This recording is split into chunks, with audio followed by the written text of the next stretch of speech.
الحمد للہ وکفا وسلام علی عباده الذین اصطفى لا سیما علی سید الرسل وخاتم الانبیاء وعلی آلہ وصحبہ نجوم الہدى اما بعد فاعوذ باللہ من الشیطان الرجیم بسم اللہ الرحمن الرحیم قال اللہ تبارک و تعالی النبی اولی بالمؤمنین من انفسهم وازواجہ امہاتہم الی آخر الآیہ وقال رسول اللہ صلی اللہ علیہ وسلم لا یؤمن احدکم حتی اکون احب الیہ من والدہ وولدہ والناس اجمعین او کما قال علیہ الصلاۃ والسلام صدق اللہ وصدق رسولہ النبی الکریم۔ درود شریف پڑھ لیجیے سب حضرات۔ اللہم صلی اللہ علیہ وسلم وبارک علی سیدنا محمد آلہ واصحابہ اجمعین۔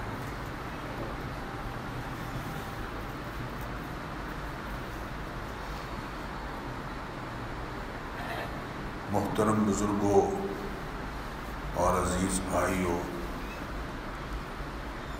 جب سے گستاخی رسالت مآب صلی اللہ علیہ وسلم کے مقدمے میں سپریم کورٹ کا فیصلہ آیا ہے، ملک بھر میں ایک بے چینی اور ہنگامہ خیزی کی صورتحال ہے۔ اہل ایمان بجا طور پر دل گرفتہ ہیں۔ ان حالات میں چند اہم پہلوؤں کا بیان اور وضاحت ضروری ہے۔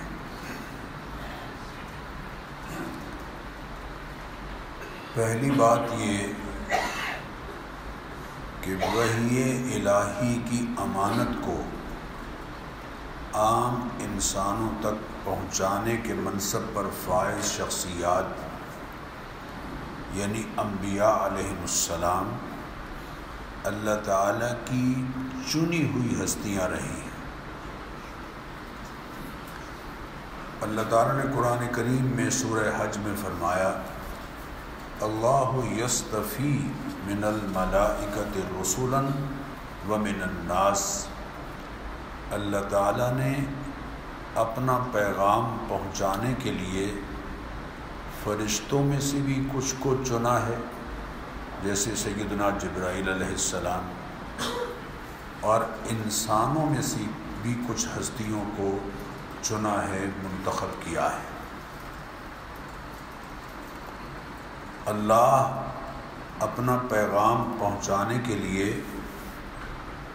فرشتوں اور انسانوں میں سے کچھ کو ایک خاص نگاہ انتخاب سے چن لیتے ہیں۔ سورہ آل عمران میں فرمایا ما کان اللہ لیطلعکم علی الغیب ولکن اللہ یجتبی من رسلہ من یشاء۔ اللہ تعالی وحی کے ذریعے انسانوں کی رہنمائی،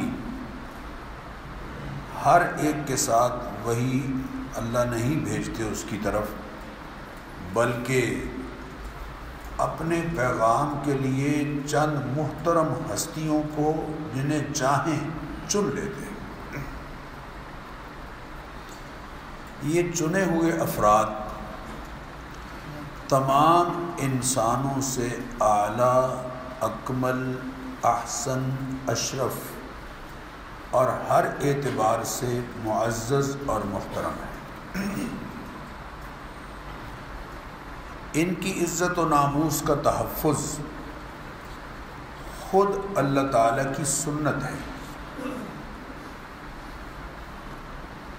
سورہ جن میں ارشاد باری تعالیٰ ہے عالم الغیب فلا یظہر علی غیبہ احدا، اللہ تعالی عالم الغیب ہے،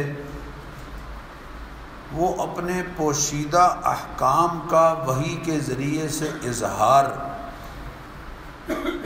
ان پر کرتا ہے من ارتضی من رسول، جنہیں اپنے خاص کرم سے بحیثیت رسول اور نبی چن لیتا ہے۔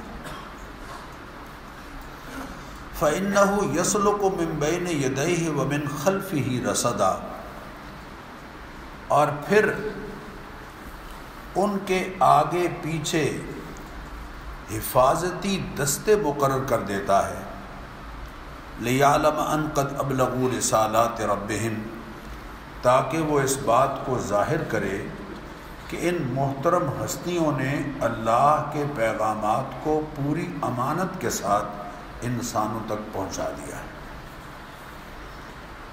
یہی عصمت انبیاء کا مفہوم ہے جو اس آیت میں بیان ہوا۔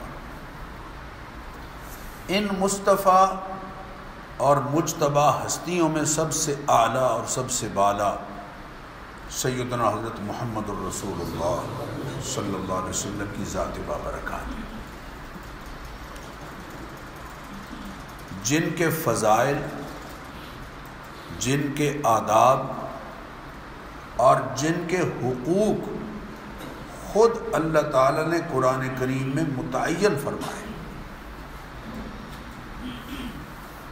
نبی کریم علیہ الصلاۃ والتسلیمات کی مجلس میں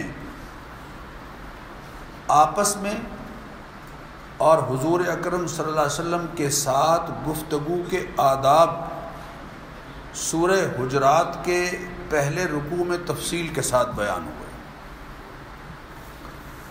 بلکہ سورہ بقرہ میں فرمایا لا تقولوا راعنا یا ایھا الذین آمنوا لا تقولوا راعنا، اے ایمان والو راعنا کا لفظ میرے حبیب صلی اللہ علیہ وسلم کے بارے میں استعمال نہ کرو۔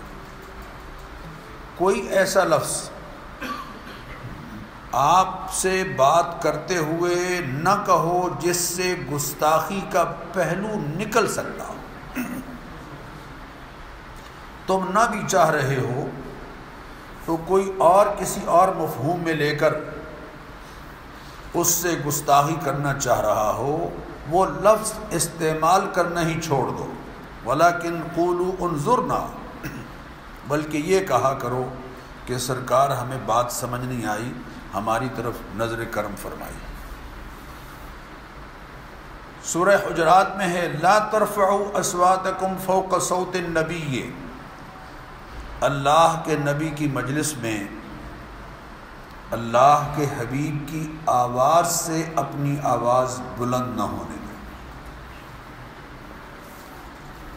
لا تجہروا لہ بالقول کجہر بعضکم لبعض، اور جیسے تم آپس میں بے تکلفی میں کڑکدار لہجے کے ساتھ ایک دوسرے سے گفتگو کرتے ہو، میرے حبیب کی مجلس میں موجود ہو تو آپس میں بھی اس لہجے سے بات مت کرو۔ اللہ لا تقدموا بین یدی اللہ ورسولہ، جس معاملے میں اللہ اور اس کے رسول کی طرف سے حکم ملنے کی توقع ہو، ان کے فیصلے کے آنے سے پہلے اپنی کوئی رائے مت قائم کر بیٹھو۔ لا تجعلوا دعاء الرسول بینکم کدعاء بعضکم بعضا، جیسے تم آپس میں بے تکلف ایک دوسرے کا نام لے کر پکارتے ہو، میرے حبیب کو نام لے کر بھی نہیں پکارتے۔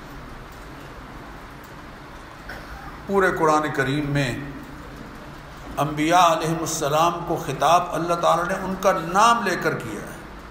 یا آدم اسکن انت وزوجک الجنہ، یا نوح انہ لیس من اہلک، یا ابراہیم قد صدقت الرؤیا، یا یحییٰ خذ الکتاب بقوہ، یا زکریا انا نبشرک بغلام اسمہ یحییٰ، یا موسیٰ لا تخف، یا عیسیٰ انی متوفیک ورافعک الی۔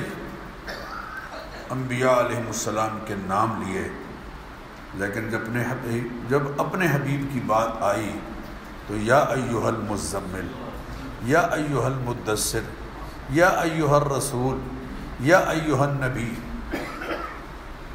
لعمرک، تیری عمر کی قسم ہے، تیری جوانی کی قسم ہے، انہم لفی سکرتہم یعمہون۔ ایک تو یہ معنی ہے کہ ان کو بے تکلف نام لے کر مت پکارو، اور دوسرا اس آیت کا معنی یہ ہے کہ لا تجعلوا دعاء الرسول بینکم کدعاء بعضکم بعضا، ان کے بلانے کو ایسا نہ سمجھو جیسے تمہارا ایک دوسرے کو بلانا ہے کہ جواب دیا تو دیا، نہ دیا تو نہ دیا، بلکہ وہ جب بلائیں تو فرض نماز پڑھ بھی رہے ہو توڑ کر ان کو لبیک کہو۔ نبی کریم علیہ الصلاۃ والتسلیمات کے فضائل اور حقوق بیان کرتے ہوئے سورہ فتح میں فرمایا انا ارسلناک شاہدا ومبشرا ونذیرا، اے حبیب ہم نے آپ کو احوال بتانے والا، خوشخبری سنانے والا اور اللہ کی نافرمانی کے نتائج سے خبردار کرنے والا بنا کے بھیجا ہے۔ لِتُؤْمِنُوا بِاللَّهِ وَرَسُولِهِ وَتُعَزِّرُوهُ، ان پر ایمان لانا ہے، ان کی نصرت و حمایت کرنی ہے، وَتُوَقِّرُوهُ، اور ان کی عظمت و احترام کا ہمیشہ لحاظ رکھیں۔ سورہ اعراف میں فرمایا میرے حبیب کے تم پر 4 حق ہیں، فَالَّذِينَ آمَنُوا بِهِ وَعَزَّرُوهُ وَنَصَرُوهُ وَاتَّبَعُوا النُّورَ الَّذِي أُنزِلَ مَعَهُ أُولَٰئِكَ هُمُ الْمُفْلِحُونَ، ان پر ایمان لانا ہے، ان کا ادب و احترام کرنا ہے، ان کی دین کی اشاعت میں نصرت کرنا ہے، اور وہ نور جو ہم نے دے کر انہیں بھیجا ہے اس کی پیروی کرنی ہے۔ اگر یہ 4 حق تم میرے حبیب کے ادا کرتے رہو گے تم فلاح پا جاؤ۔ پھر نبی کریم علیہ الصلاۃ والتسلیمات کو تسلی دیتے ہوئے اللہ نے فرمایا کہ اے حبیب آپ کی عزت و ناموس کے محافظ ہم خود ہیں، ہر مرحلے میں آپ کا دفاع ہم کریں گے۔ سورہ مائدہ میں ہے واللہ یعصمک من الناس، اے حبیب لوگوں کے اعتراضات پر آپ کا دفاع خود اللہ کرے گا۔ سورہ حجر کی آیت نمبر 95 میں ہے انا کفیناک المستہزئین، اے حبیب آپ کا مذاق اڑانے والوں سے ہم خود نپٹیں گے، اس کے لیے ہم کافی ہیں۔ انا کفیناک المستہزئین، استہزاء کرنے والوں کے لیے آپ کی جانب سے ہم کافی ہیں۔ چنانچہ آپ دیکھیں قرآن کریم میں اللہ تعالیٰ نے اپنے حبیب کریم علیہ الصلاۃ والتسلیمات کا دفاع کیسے کیا کہ عاص بن وائل کفار مکہ میں سے رئیس ہے، آپ کو یہ طعنہ دیتا ہے جب آپ کے بیٹے کا انتقال ہوا کہ آپ ابتر ہیں۔ ابتر کا معنی ہے ایسا فرد جس کا اس کے چلے جانے کے بعد پیچھے نام لینے والا کوئی نہ رہے۔ آپ کو طعنہ دیا کہ آپ ابتر ہیں، بیٹیاں ہی بیٹیاں رہ گئیں، بیٹا کوئی نہیں رہا، آپ کا نام ختم ہو جائے گا۔ اللہ نے جواب دیا خود انا اعطیناک الکوثر فصل لربک وانحر ان شانئک ھو الابتر، اے حبیب آپ کا دشمن ابتر ہے، ورفعنا لک ذکرک، آپ کے ذکر کو تو ہم نے ہمیشہ کے لیے بلند کر دیا ہے۔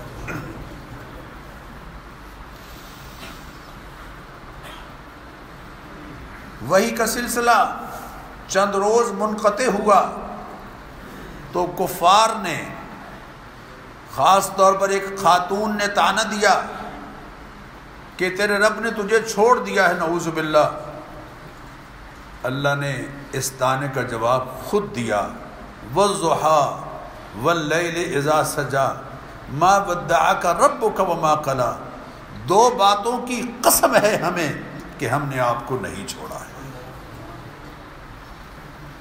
وَالضُّحَىٰ وَاللَّيْلِ إِذَا سَجَىٰ،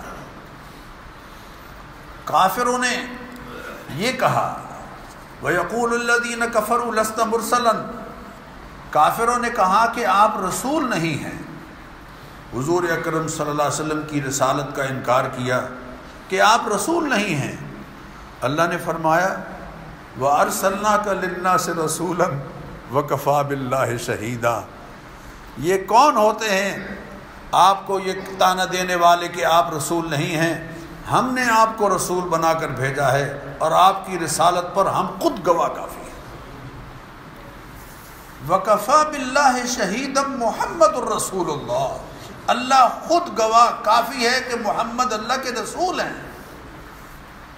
اور پھر لوگوں کے مزاج کا لحاظ کرتے ہوئے فرمایا کہ لوگوں کو قسم پر اعتبار آتا ہے، چلیے ہم قسم کے ساتھ ذکر کرتے ہیں، یاسین والقرآن الحکیم انک لمن المرسلین، اے سید ہمیں قرآن حکیم کی قسم ہے کہ آپ رسول ہیں۔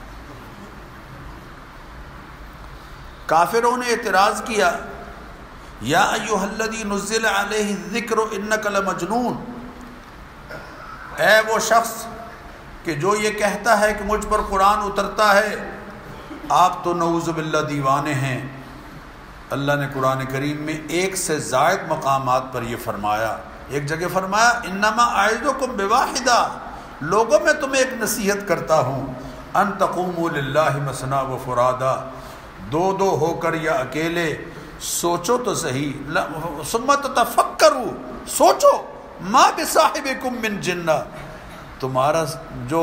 تمہاری طرف جو ہستی آئی ہے وہ مجنوں ہے، ایسے ہوتے ہیں دیوانے، یہ تو فرزانوں کے فرزانے ہیں۔ اور پھر قسم کا لحاظ کرتے ہوئے قسم کے ساتھ ذکر کیا، نون والقلم وما یسطرون ما انت بنعمت ربک بمجنون، یہاں بھی دو قسمیں ہیں، آپ پر آپ کے رب کا انعام ہے کہ آپ مجنون ہیں۔ اعتراض کیا کہ انا لتارکو آلہتنا لشاعر مجنون، کیا ہم کسی شاعر کی خاطر اپنے الہوں کو چھوڑ دیں؟ خود اللہ نے جواب دیا، ما علمناہ الشعر وما ينبغی لہ، ہم نے تو آپ کو شعر سکھایا ہی نہیں ہے اور آپ کے شایان شان نہیں ہے، آپ کو شاعر کہنے والے یہ خود دیوانے ہیں۔ اگر شعر آپ کے شایان شان ہوتا تو شعراء آپ کے سامنے پانی بھرتے، ہم نے آپ کو شعر سکھایا ہی نہیں۔ جب کافروں نے کہا، کافر اعتراض کر رہے ہیں، اللہ جواب دے رہا ہے، ابعث اللہ بشرا رسولا، کیا اللہ نے ایک بشر کو رسول بنا کر بھیج دیا ہے؟ اللہ نے جواب میں فرمایا، لو کان فی الارض ملائکۃ یمشون مطمئنین، اگر زمین پر فرشتے بستے ہوتے، چلتے پھرتے ہوتے، اطمینان کی زندگی گزار رہے ہوتے، لنزلنا علیہم من السماء ملکا رسولا، ہم آسمان سے کوئی فرشتہ رسول بنا کر بھیجتے۔ چونکہ زمین پہ انسان بستے ہیں، ساری کائنات میں سے اعلیٰ اشرف اکمل انسان کو بطور ماڈل ان کے لیے بھیجا ہے۔ فرشتے تو ان کے خادم ہیں، رئیس فرشتوں کے سردار ان کے خادم۔ اللہ اکبر، اعتراض کافر کر رہے ہیں، جواب کون دے رہا ہے؟ خود اللہ دے رہا ہے۔ ما لہذا الرسول، کافروں نے کہا یہ کیسا رسول ہے، یاکل الطعام ویمشی فی الاسواق، یہ کھانا بھی کھاتا ہے اور بازاروں میں چلتا پھرتا بھی ہے۔ اس زمانے کے جاہلوں کی سوچ بھی یہی تھی کہ ولی اور پہنچا ہوا وہ ہوتا ہے جس کے جسم پر نہ کوئی کپڑے ہوں، نہ کہیں چلتا پھرتا نظر آئے، وہ بیچارہ بھوکا رہے، اس کے لیے اس کو نہ تنخواہ کی ضرورت ہے نہ کھانے پینے کی ضرورت ہے، بس اس کام سے وہ فارغ ہے۔ یہ پہلے زمانے سے چلی آ رہی بات۔ ما لہذا الرسول یاکل الطعام ویمشی فی الاسواق، یہ کیسا رسول ہے، کھانا بھی کھاتا ہے، چلتا پھرتا بھی ہے بازاروں میں۔ اللہ نے قرآن کریم میں ان کے اعتراض کا جواب دیا، فرمایا ما ارسلنا قبلک من المرسلین الا انہم لیأکلون الطعام ویمشون فی الاسواق، آپ سے پہلے جتنے رسول تشریف لائے ہیں ہم نے انہیں بھیجا ہے، وہ کھانا بھی کھایا کرتے تھے اور بازاروں میں چلا پھرا بھی کرتے تھے۔ اعتراض یہود نے اعتراض کیا کہ آپ کے ہاں آپ نے شادیاں زیادہ کی ہیں، یہ شادیاں کرنا یہ قرب ربانی کے خلاف ہے، انہوں نے اعتراض کیا۔ اللہ نے خود جواب دیا لقد ارسلنا رسلا من قبلک وجعلنا لهم ازواجا وذریہ، اے پیارے آپ سے پہلے جتنے رسول آئے ہیں ان کی بیویاں بھی تھیں، ان کی اولاد بھی تھی۔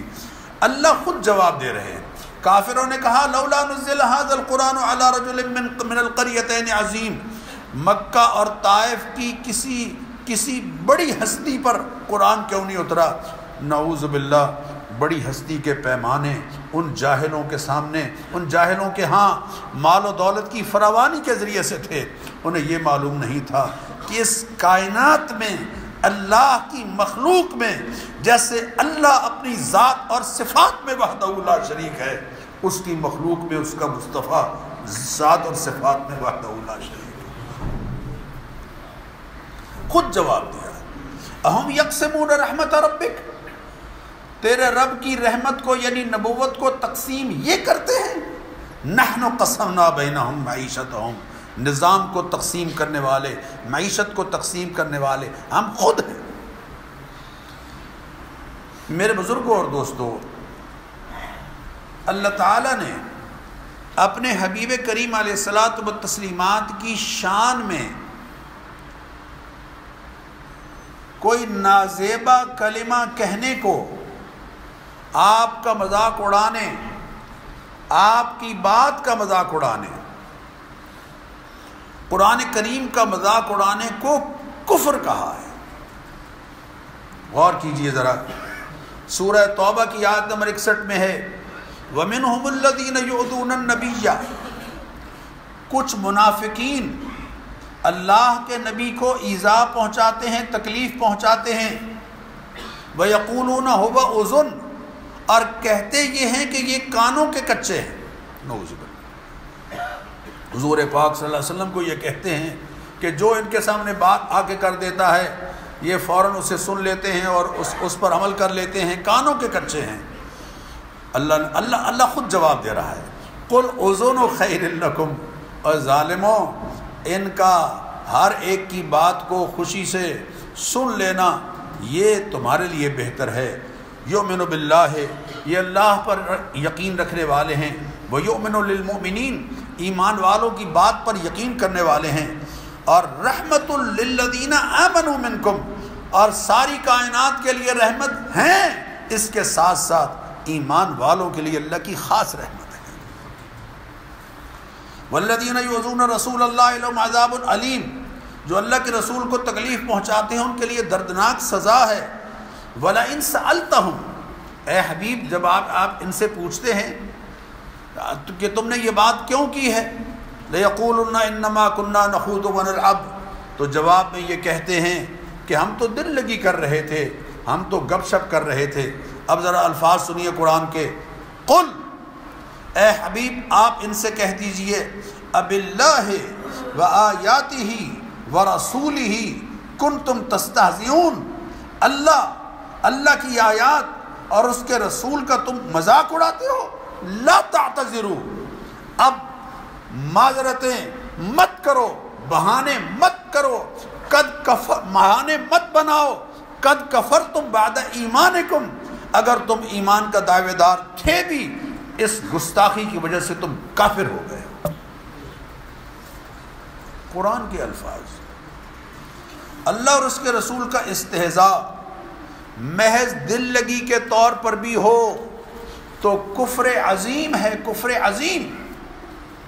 سورہ توبہ کی ان آیات اور قرآن کریم کی دیگر متعدد آیات کی روشنی میں امت کا اجماع ہے کہ اللہ تعالیٰ کی آیات، اللہ کے رسول کا مذاق اڑانا کفر ہے، اور گالی گلوچ کرنا تو بدترین کفر ہے۔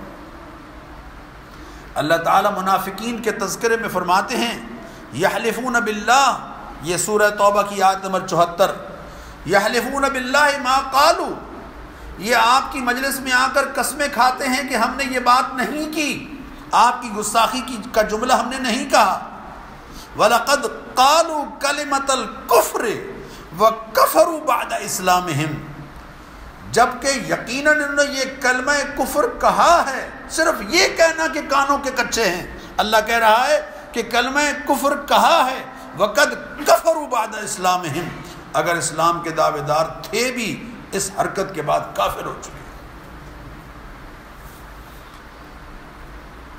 اب ذرا غور کیجئے، وقت چونکہ محدود ہے، ایسے گستاخ کی سزا کیا ہے؟ سیرت طیبہ کے مطالعے سے یہ بات نمایاں طور پر سامنے آتی ہے کہ نبی کریم علیہ الصلاۃ والتسلیمات نے کبھی کسی سے شخصی انتقام نہیں لیا۔ میرے جملے پر غور کیجئے، نبی کریم علیہ الصلاۃ والتسلیمات نے کبھی کسی سے شخصی انتقام نہیں لیا، بلکہ درگزر کیا، معاف کیا، ان کو بھی معاف کر دیا جنہوں نے آپ کے گھرانے پر الزام دھرا، معاف کیا۔ لیکن ایک جرم ایسا ہے جس پر آپ نے کبھی مفاہمت اختیار نہیں کی اور کبھی درگزر نہیں کیا، اور وہ ہے توہین رسالت کا جرم۔ ایک ہے نبی اکرم صلی اللہ علیہ وسلم کی شخصی حیثیت، ایک ہے بحیثیت نبی اور رسول ہونا۔ رسالت اور نبوت کی توہین، رسالت اور نبوت، غور کیجئے، ایک ربانی فریضہ ہے جس منصب پر اللہ نے ان کو فائز کیا ہے، اس کی توہین، رسالت اور نبوت کے منصب کی اور رسالت اور نبوت کی توہین، یہ ناقابل تلافی اور ناقابل معافی جرم ہے، اور اس جرم کا ارتکاب کرنے والے کی سزا قتل ہے۔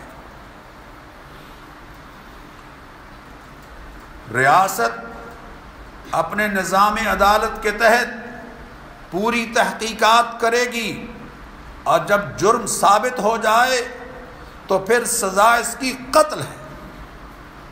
سیدنا علی کرم اللہ وجہہ فرماتے ہیں، نبی کریم علیہ الصلوۃ والتسلیمات نے فرمایا، من سب نبیا فاقتلوہ، جو کسی نبی کو گالی بکے اس کی سزا قتل ہے، اور اس قانون سے کوئی غیر مسلم بھی مستثنا نہیں۔ حضرت عبداللہ بن عباس فرماتے ہیں، ایما معاہد عاند، جو غیر مسلم ریاست اسلامیہ کا شہری ہو اور مسلم ملک میں رہ رہا ہو، عاند، وہ سرکشی کرتا ہوا، سب اللہ او سب احد من الانبیاء، اللہ کو گالی بکے یا انبیاء علیہم الصلاۃ والتسلیمات میں کسی ایک کی گستاخی کرتا ہوا گالی بکے، او جہر بہ، اور علی الاعلان ایسی حرکت شروع کر دے، فقد نقض العہد، اس کو جو ریاست اسلامیہ نے حفاظت کا عہد اس سے کیا ہوا تھا، اس نے خود وہ عہد توڑ دیا ہے، فاقتلوہ، اب اس کی سزا یہ ہے کہ قتل ہو۔ نبی کریم علیہ الصلاۃ والتسلیمات نے بحیثیت سربراہ ریاست، میرے جملے پر غور کیجئے، نبی کریم علیہ الصلاۃ والتسلیمات چونکہ سربراہ ریاست ہیں اور عدلیہ کا جو اعلیٰ ترین منصب ہے وہ بھی نبی اکرم صلی اللہ علیہ وسلم کے پاس ہے، اس لیے آپ نے ایسے مجرموں کو قتل کرنے کا حکم دیا۔ چند کا میں ذکر کرتا ہوں۔ سفیان ابن خالد قبیلہ بنو لحیان کا سردار تھا، یہ نبی کریم علیہ الصلاۃ والتسلیمات کو، آپ کی ازواج مطہرات کو اور آپ کے گھرانے کے لوگوں کو بہت بری طرح سے ان کا ذکر کرتا تھا، بڑا بدترین گستاخ، رسالت نبوی کی مذمت کرتا تھا۔ حضور اکرم صلی اللہ علیہ وسلم نے فرمایا کہ کون ہے جو اسے انجام تک پہنچائے گا؟ حضرت عبداللہ بن انیس صحابی ہیں، 5 محرم الحرام سن 4 ہجری کو مدینہ منورہ سے روانہ ہوئے، 300 میل کا سفر کیا، اور رات کو جا کر اسے واصل جہنم کیا، اور 18 دن بعد 23 محرم کو واپس مدینہ منورہ پہنچے۔ نبی کریم علیہ الصلوۃ والتسلیمات نے فرمایا مبارک ہو، تم کامیاب ہو گئے۔ اور اپنے دست مبارک میں آپ نے ایک لاٹھی تھامی ہوئی تھی، یہ لاٹھی بطور انعام ان کے سپرد کی، ساری عمر وہ لاٹھی اپنے ساتھ رکھتے رہے، اور جب انتقال ہونے لگا تو کہا کہ یہ لاٹھی کفن میں میرے ساتھ رکھ دینا، چونکہ حضور نے فرمایا ہے کہ تم اس لاٹھی کو تھام کر جنت میں جاؤ۔ کعب بن اشرف جو سازشی ازواج مطہرات کا مذاق اڑاتا، مدینہ منورہ کا رئیس یہودی سردار، بہانے سے حضور اکرم صلی اللہ علیہ وسلم کو اپنے ہاں بلایا اور کچھ آدمی کھڑے کر دیے حضور اکرم صلی اللہ علیہ وسلم کو شہید کرنے کی خاطر۔ آپ بیٹھے ہی تھے کہ جبریل امین نے آ کے عرض کیا کہ اس کا یہ برا ارادہ ہے، آپ فوراً واپس آ گئے اور اس کے قتل کا حکم دیا۔ محمد ابن مسلمہ نے اس کو واصل جہنم کیا۔ ابو رافع یہودی نبی کریم علیہ الصلوۃ والتسلیمات کے منصب کو گالیاں دیا کرتا تھا، بدتمیز اور بڑا غلط اشعار صحابہ اور حضور اکرم صلی اللہ علیہ وسلم اور قرآن کریم کے بارے میں پڑھتا۔ حضور اکرم صلی اللہ علیہ وسلم نے عبداللہ ابن عتیق کی قیادت میں ایک دستہ بھیجا، رات کے اندھیرے میں اسے قتل کیا گیا۔ واپسی پر حضرت عبداللہ ایک پھسل گئے اور پنڈلی کی ہڈی ٹوٹ گئی، حضور کی خدمت میں حاضر ہوئے۔ حضور نے فرمایا کیا ہوا؟ سرکار آتے ہوئے ہڈی ٹوٹ گئی۔ فرمایا ذرا ادھر ٹانگ لمبی کرو، دست مبارک پھیرا، ایسے ہو گئی جیسے کبھی ٹوٹی ہی نہیں۔ ابن سبینہ بڑا تاجر تھا، حضرت محیصہ ابن مسعود اور حضرت حویسہ جو ان کے بڑے بھائی ہیں، دونوں کا پارٹنر تھا، بڑا بدتمیز اور گستاخ۔ چھوٹے بھائی محیصہ، ان کو پتہ چلا نبی کریم علیہ الصلوۃ والتسلیمات کی گستاخی کرتا ہے، قتل کیا۔ بھائی ناراض ہو گیا بڑا کہ عجیب آدمی ہو، تم نے اس کو قتل کر دیا ہے جس کے ذریعے سے ہم روزی کما رہے تھے، تمہارے پیٹ کی چربی اس کے مال کی وجہ سے بڑی ہے۔ تو حضرت محیصہ نے چھوٹے ہونے کے باوجود اپنے بھائی کی طرف دیکھ کے کہا خدا کی قسم اگر اس کی جگہ تم ہوتے اور یہ الفاظ کہتے میں تمہیں بھی قتل کر دیتا۔ تو حویسہ کہنے لگے ایک مرتبہ پھر کہو، تو حضرت محیصہ نے وہی جملے دہرائے۔ تو حویسہ کہنے لگا واقعتاً محمد کا دین سچا ہے اور میں بھی اسلام قبول کرتا ہوں۔ غزوہ بدر سے واپس ہوتے ہوئے باقی قیدیوں کو رہائی ملی، لیکن دو ایسے تھے گستاخ، نضر ابن حارث اور عقبہ ابن ابی معیط، جو انتہائی بدتمیزی سے رسالت محمدی کا تذکرہ کرتے تھے۔ حضور اکرم صلی اللہ علیہ وسلم نے دونوں کو قتل کرنے کا حکم دیا۔ نضر کو حضرت علی نے قتل کیا اور عقبہ کو حضرت عاصم نے قتل کیا۔ بنو قریظہ کی ایک عورت، بنو قریظہ جب ان کے بارے میں فیصلہ ہوا، یہود کے بارے میں، کسی عورت کو قتل نہیں کیا گیا، کسی عورت پر تلوار نہیں اٹھائی گئی، ہاں سوائے ایک عورت کے۔ حضرت عائشہ صدیقہ رضی اللہ تعالیٰ عنہ فرماتی ہیں کہ یہ کہے مار کے ہنس رہی تھی اور نبی اکرم صلی اللہ علیہ وسلم کو نعوذ باللہ گالیاں دے رہی تھی۔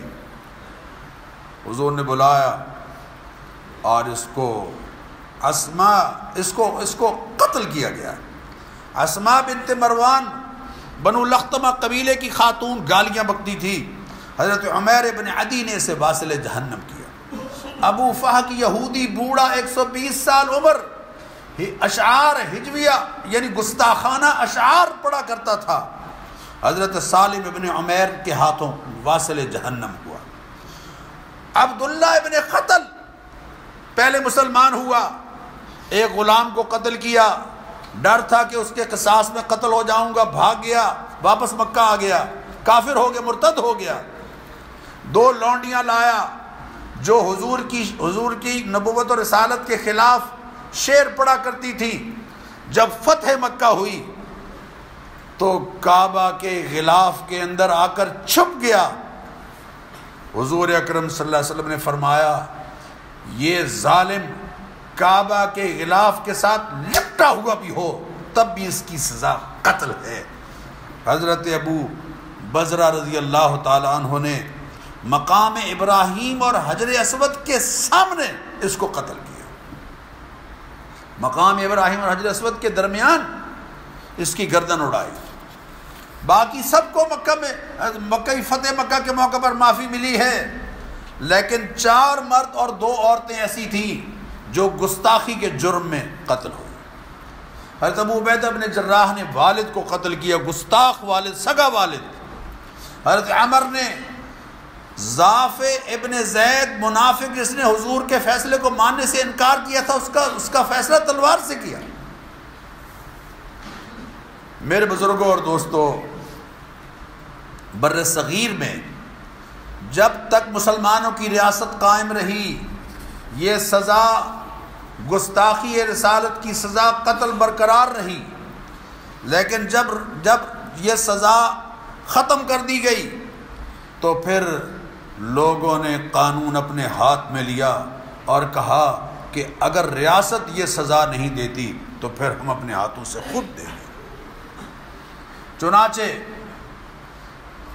ضلع نواب شاہ میں ایک قادیانی عبدالحق، اس نے نعوذ باللہ ثم نعوذ باللہ مناظرے کے دوران یہ کہا کہ جو کچھ تم نے مرزا قادیانی کے بارے میں کہا ہے میں وہی تمہارے نبی کے بارے میں کہتا ہوں۔ نعوذ باللہ ثم نعوذ باللہ۔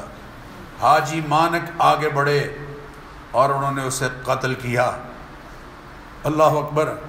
یہیں اسی علاقے کا سندھ کا واقعہ ہے کہ ایک قادیانی اپنی کلہاڑی لوہار کے پاس لے کر گیا، حاجی صاحب تھے لوہار، ان کے پاس لے کے گیا اور اسے تیز کروانے کے لیے کہ اسے تیز کر دیں۔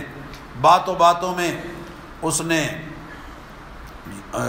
تذکرہ کیا، دعوت دی ان کو قادیانیت کی، تو انہوں نے کہا کہ دیکھو مرزا بڑا ملعون تھا، بڑا خبیث تھا، بڑا جھوٹا تھا۔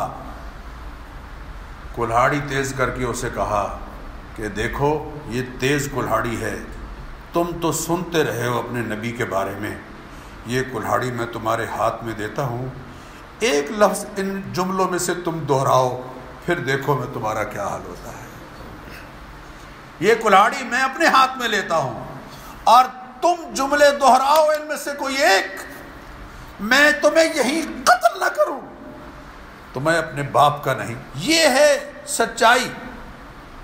ہندو مصنف راجپال، اس نے جب رنگیلا رسول کتاب لکھی تو غازی علم الدین شہید نے اسے قتل کیا۔ جنازے میں 6 لاکھ مسلمان تھے۔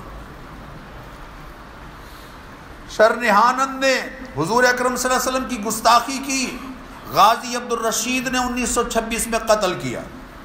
نتھو رام کمرہ عدالت پہ بیٹھا ہے، حضور کی گستاخی کے جرم میں جج کے سامنے پیش ہونے کے لیے آیا ہے، وہیں بیٹھے بیٹھے غازی عبد القیوم نے اسے قتل کیا۔ جنازے کے جلوس پر فائرنگ ہوئی، 120 افراد شہید ہوئے، 150 زخمی ہوئے۔ مسلمانوں کی تاریخ دفاع ناموس نبوی کے لحاظ سے بہت رنگین ہے۔ بھوپال گرلز ہائی سکول کی ہیڈ مسٹرس، اس نے نبی کریم علیہ الصلاۃ والتسلیمات کی گستاخی کی، محمد حنیف قصاب نے اسے واصل جہنم کیا۔ رام گوپال 1936 میں حضور اکرم صلی اللہ علیہ وسلم کی گستاخی کرتا ہے، غازی مرید حسین نے اسے واصل جہنم کیا۔ مرید گاؤں ہے چکوال کے پاس، اسی فرد کے نام سے۔ 1940 میں ہندو چودھری کھیم چند چکوال کا رہنے والا ہے، گستاخی کی، مولانا منظور حسین اور مولانا عبدالعزیز دونوں نے اسے قتل کیا۔ ان کے تعاقب میں پولیس نکلی، مولانا منظور حسین پولیس کی فائرنگ سے شہید ہو گئے اور مولانا عبدالعزیز سولی پر لٹک گئے۔ پارلیمنٹ 1934 میں غازی محمد صدیق نے واصل جہنم کیا. کشمیر سنگھ گستاخ رسول غازی عبد الرحمن نے ایبٹ آباد میں اسے قتل کیا. کلکتہ کے رسول پاک صلی اللہ علیہ وسلم کے کارٹون شائع کرنے والے ناشر کو غازی امیر احمد شہید اور عبداللہ نے دونوں نے مل کر واصل جہنم کیا. عامر چیمہ شہید گستاخانہ خاکے شائع کرنے والے ایڈیٹر پر قاتلانہ حملے کے جرم میں جرمن پولیس کے ہاتھوں خود شہید ہو گئے. میرے بزرگوں اور دوستوں غور کیجئے، پاکستان میں جب یہ قانون بنا اور یہ مسلسل علماء کا مطالبہ تھا کہ عوام کو اس بات پر مجبور نہ کیا جائے کہ وہ قانون اپنے ہاتھ میں لیں، بلکہ ایک قانون ہو دفاع ناموس رسالت کا. چنانچہ 1984 میں 295 کی دفعہ دفاع ناموس رسالت کی دفعہ مجموعہ تعزیرات پاکستان میں شامل ہوئی. اس کے خلاف واویلا مچانے والی NGOs اور برطانیہ امریکہ، آپ نے کل کی برطانیہ کی پارلیمنٹ کا کی جو کارروائی ہے وہ سنی ہے یقیناً، اور اجرتی کالم نگار یہ اندازہ نہیں کر سکتے کہ اس قانون کے بننے سے کتنا فائدہ ہوا ہے.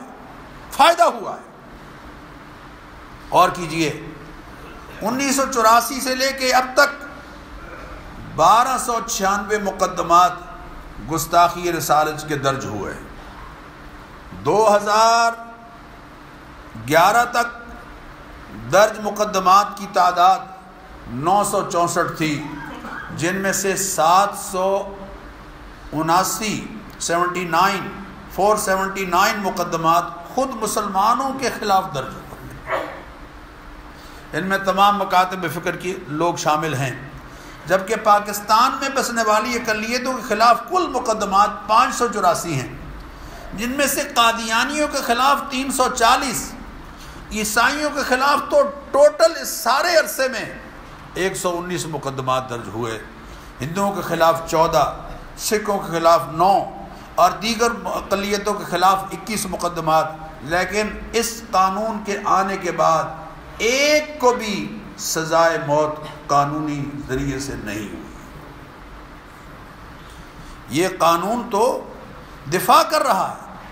اگر آج ہم مغرب کو خوش کرنے کے لیے، مغرب کو خوش کرنے کی خاطر یا اپنے قرضے کو یقینی بنانے کی خاطر ان کے مطالبے کو منظور کرتے ہوئے اس دفاع ناموس رسالت کی دفعہ کو قانون سے نکالیں گے تو پھر اس کی کوئی حد نہیں ہے، چونکہ قرآن نے کہا ہے لن ترضى عنك اليهود والنصارى حتى تتبع ملتهم.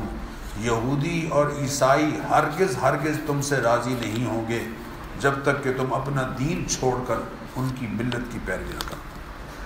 وَدُّوا لَوْ تُدْهِنُ فَيُدْهِنُونَ وَدُّوا لَوْ تَكْفُرُونَ كَمَا كَفَرُوا فَتَكُونُونَ سَوَاءً. وہ تو یہ چاہتے ہیں کہ تم بھی ویسے ہی کافر بن جاؤ جیسے وہ کافر ہیں، تاکہ برابری ہو جائے. اب یہ فیصلہ ہم نے کرنا ہے کہ ہم ان کے برابر ہونا چاہتے ہیں یا کل قیامت کے دن حضور کی شفاعت کے حقدار ہونا چاہتے ہیں. وآخر دعوانا الحمدللہ.